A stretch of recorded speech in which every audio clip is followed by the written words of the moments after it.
Hi YouTube family, a pleasant good evening to each and every one of you. I'm back in the garden again, and today we're going to be harvesting some more vegetable. Let's see which vegetable is ready in the garden to be harvested. And I have to say thank God that my garden is still holding up, and I know that I'm going to get way much more than what I'm harvesting today. The same plant behind me is dung loaded, and I'm gonna have a few pickings from the same because same grows in days. So I think today's harvest will be some karela or bitter melon. Let's get started. Time to pick some karela. Right here had another big one that I picked. So this is one. This is two. I don't like to pick my vegetable before they mature fully. And then I'm gonna pick another big one over there. So let me grab this one. I think that's the biggest one we ever had. Wow, look at this guy. Look, another little thing karela here. See? So check this guy. Wow. And then I'm gonna pick two bumpy ones. Those two bumpy ones. So this is the first bumpy one for the whole season. This is the Indian bitter melon. So one, and we have a few more coming up. I don't know how long the weather is gonna hold up for us, but we are thankful for everything that we got so far. We actually got a lot, right? So I'm gonna cut this one because it's behind here, and I'll let it drop on the ground, and then I'll pick it up. I'm gonna see here. Okay, it didn't drop on the ground. So we got two of these ones.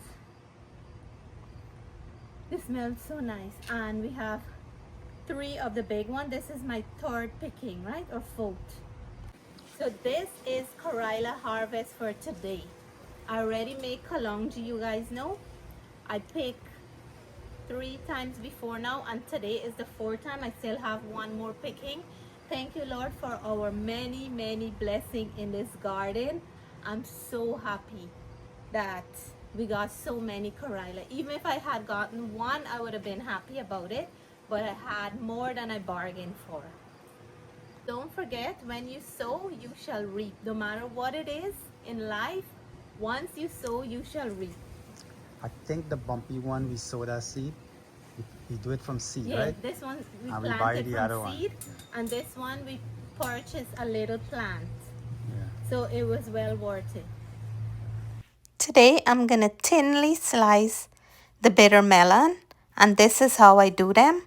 I usually cut off the top and the bottom and then cut it back from head downwards, remove all the seeds, and then thinly slice them. There is nothing more better than picking your own vegetable from your garden. These are organic. They're going to be so good, and I love a good nice fried karela with some dahl and rice, and I can enjoy that with my fingers.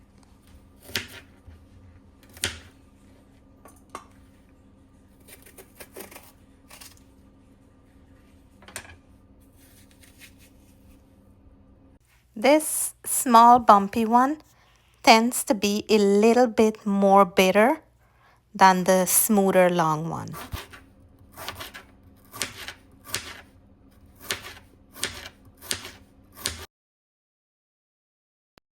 You can slice it as thin or as thick as you like. This is how I sliced mine. For the 5 karela that I picked today, this is how much I got out of it. One big bowl full. But you know, when you fry karela, it tends to shrink a little. Sometimes half of the amount or sometimes quarter. But this is a good portion for my family. So let's get started. I'm gonna add my onions to the oil, and I'll cook the onions until translucent before we go in with the garlic. So I just added my pepper from the garden, and I'm gonna go in with my garlic. We're gonna cook this for another 2 minutes or so. We're gonna add our karela.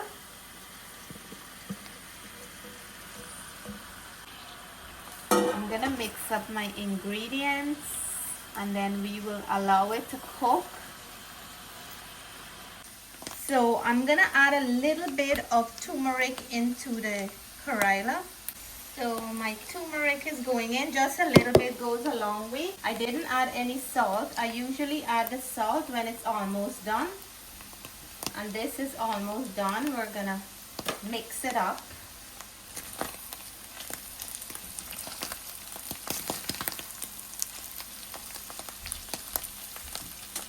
So my karela is fried to my desire. I don't like to make it crispy, but when it's nice and sauteed like this, that's how me and my husband enjoy it. I'm gonna add my green onions here now, fresh from the garden. We're gonna mix it in. And with a little pinch of turmeric, it gave it that nice, beautiful yellowish color.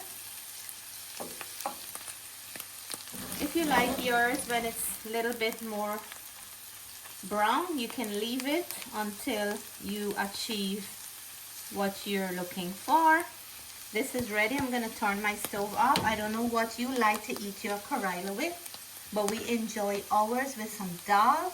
So I made a pot of dahl, and I'm going to chunky this dahl now. And I am also going to stew some salted fish to go with the dahl and fried karela. So into the oil, I like to add some whole geera, and we're gonna let this toast up into this oil. I usually shake the pan like that and let it fry up a bit. So now that the geera is toasted up and look nice and brown, I'm gonna add my garlic, and we're gonna fry the garlic until it's nice and brown. So I also like to add a little bit of roasted ground geera at this point. I cook the dahl with some pepper, garlic, onion, roasted ground geera, and now I'm gonna enhance it with that grind geera and the whole geera, and we will chunky this thing. So let me turn the stove off, and we will do the part that makes this dahl even more tasty. I like the sound like that. Yeah, you have to close the pot and keep all that beautiful aroma in. And this is what the dahl look like. When you see a dahl like this, you want to eat right away. The aroma in the kitchen, and this completes the flavor of the dahl. So I'm gonna set this aside, stew up my salted fish, and we are in for a treat this evening. Next, I'm gonna start stewing up the salted fish. I have my onions in here. We're gonna add a little bit of pepper, and we will cook this for about 2 minutes before we go in with the next ingredient. So I'm adding my salted cod. This was soaked in water, rinse for 2 times, then boil, rinse again for about another 2 to 3 times. So there is no excess salt in here. I'm gonna fry it up nicely. I'm gonna add about 3 cloves of garlic in the fish. It really enhances the flavor of the salted fish. You can finely chop the garlic, but I like to grate it so it can be easily distributed. I'm gonna add my tomatoes, and we'll let this stew up until the tomato is nice and melted and everything combined nicely together.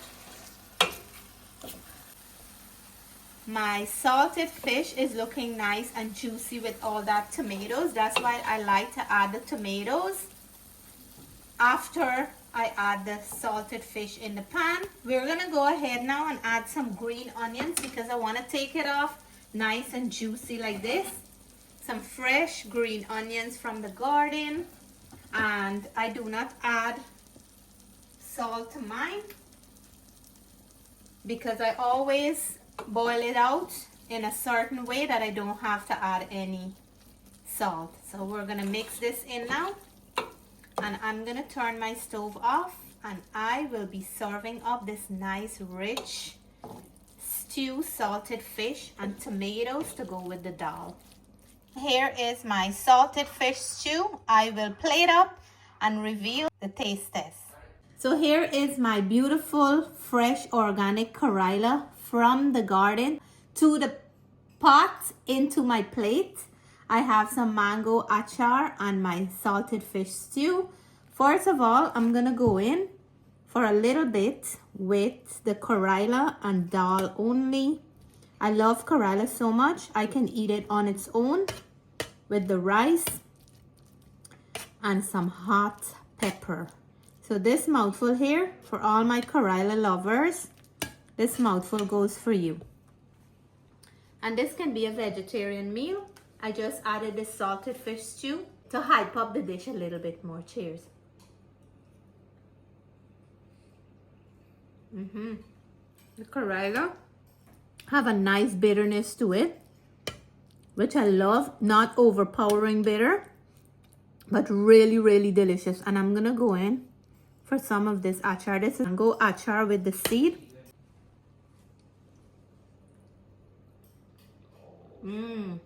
Achar along with the dal and the karela. Oh gosh, such a good flavor. So now for all my non-veggie friends, I'm gonna have some with the salted fish stew. This is a must for dal and rice. That's how I like it, or I like my salted fish stew with bake. Let's go in. This mouthful goes to the viewers as well. It's not bad. So good. Everything on the plate is just beautifully put together. Perfect to go with the dal. And what I love about dal, it's so versatile that you can have it with anything. I'm gonna sit down and enjoy this meal. I want to thank you all so much for cooking karela, stew salted fish, dal and rice with me. I still have more things in the garden to harvest, so stay tuned for more garden harvest video. Take care. God bless. Love you guys.